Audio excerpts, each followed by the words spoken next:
पूजा पाठ करने वाला एक सन्यासी यूं ही सबसे बड़े सूबे का सीएम नहीं बन गया।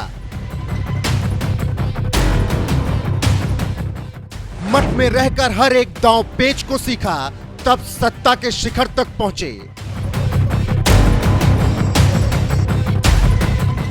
जिसे कोई 1998 से 2017 तक सांसद ही नहीं हरा पाया, जिसे 2017 में कोई सीएम बनने से नहीं रोक सका। मैं आदित्यनाथ योगी, उस योगी आदित्यनाथ को हरा पाना, हटा पाना किसी के लिए मुमकिन नहीं।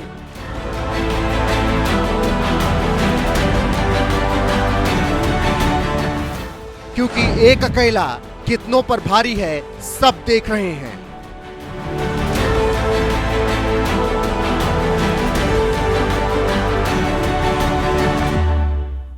लखनऊ से दिल्ली, दिल्ली में एक बड़के साहब के घर से दूसरे बड़के साहब के घर तक मीटिंग पर मीटिंग, फिर दिल्ली से Lucknow office office meeting meeting का दौर, फिर लखनऊ से बनारस, चित्रकूट, प्रयागराज, कौशाम्बी, न जाने कहां कहां तक।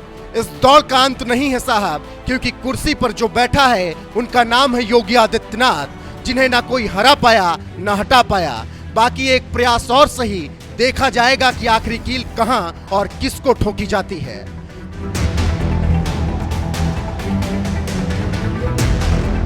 अठारह मार्च 2017 को जब लखनऊ से ये आवाज गूंजी थी कि मैं आदित्यनाथ योगी ईश्वर की शपथ लेता हूं कि मैं आदित्यनाथ योगी ईश्वर की शपथ लेता हूं कि मैं विधि द्वारा स्थापित भारत के संविधान के प्रति सच्ची श्रद्धा और निष्ठा रखूंगा।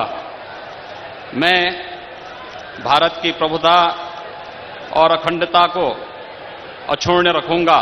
तो इसका मतलब यही था कि अब यूपी में राज होगा एक मठ के महंत का, जिसे राजनीति की हर एक रणनीति और परिभाषा पता ही नहीं, बल्कि हर उस रणनीति और राजनीति को कब, कहां, किससे कितना खेलना है ये भी बखूबी जानता है। याद कीजिए वो वक्त जब सीएम योगी के खिलाफ कुछ बीजेपी विधायकों की लॉबी तैयार कर विधानसभा में ही धरना दिलाने की बात सामने आई थी। जितनी रफ्तार से यह खबर लखनऊ से दिल्ली तक पहुंची थी, उतनी ही रफ्तार से यह खबर गायब भी हुई थी और विधायक उससे दोगुना तेजी से अपने काम पर लौट चुके थे। कहा जाता है कि योगी के खिलाफ ये पहली साजिश थी, जिसे उन्होंने ऐसे तोड़ा कि 2017 में सीएम बनने वाले कई चेहरे स्टूल पर बैठे के बैठे रह गए। फिर ना तो योगी के खिलाफ कोई सुर उठे, ना ही साजिश रची गई। बाकी 2019 में यूपी की 62 सीटों पर जीत दिलाकर योगी ने नरेंद्र मोदी को दोबारा प्रधानमंत्री बनने में कोई दिक्कत नहीं आने दी। इसके बाद 2021 की वो तस्वीर कौन भूल सकता है, जब प्रधानमंत्री नरेंद्र मोदी ने लखनऊ में योगी आदित्यनाथ के कंधे पर हाथ रखकर 80 की 80 लोकसभा, 402 विधानसभा के साथ साथ दिल्ली से लेकर यूएन तक ये संदेश दे दिया था कि भारत का भविष्य ये भगवा चोला वाला सन्यासी है।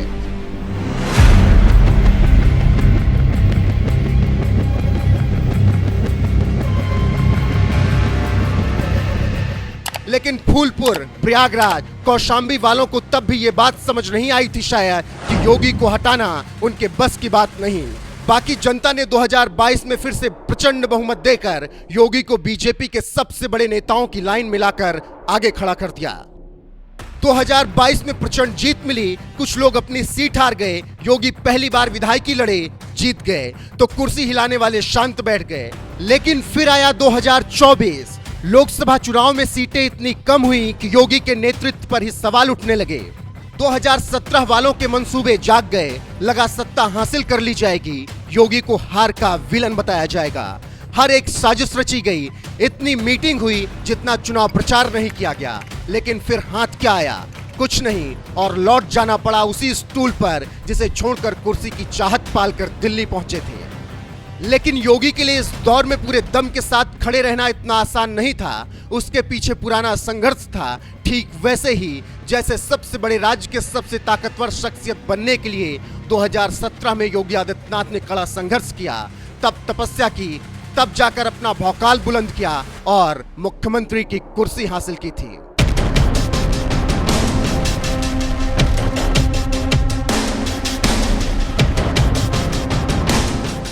योगी आदित्यनाथ का सियासी सफर। 1998 में पहली बार चुनाव लड़े, सपा के जमुना प्रसाद निषाद को 26,206 वोटों से हराया। 1999 के चुनाव में योगी ने सपा के जमुना प्रसाद निषाद को 7,339 मत से हराया। 2004 में योगी ने फिर सपा के जमुना प्रसाद को 1,42,039 वोटों से हराया। 2009 के चुनाव में योगी ने बीएसपी के विनय शंकर तिवारी को 2,20,271 वोटों से मात दी। 2014 में सांसदी का आखिरी चुनाव लड़ा, सपा की राजमती निषाद को 3,12,783 वोटों से हराया। 2017 में पहली बार एमएलसी बनकर मुख्यमंत्री बने। 2022 के विधानसभा चुनाव में पहली बार विधायकी का चुनाव लड़ा, सपा की शुभावती शुक्ला को 1,03,390 वोटों से हराया। मतलब साफ है कि जिसने एक मठ में रहते हुए राजनीति में ऐसी महारत हासिल की कि उनके खिलाफ स्टूल पर बैठकर साजिश रचना नामुमकिन है। इसीलिए बेहतर होगा कि संगठन और सरकार में सामंजस्य बैठाकर काम किया जाए, क्योंकि योगी को ना कोई हरा पाया, ना कोई हटा पाएगा।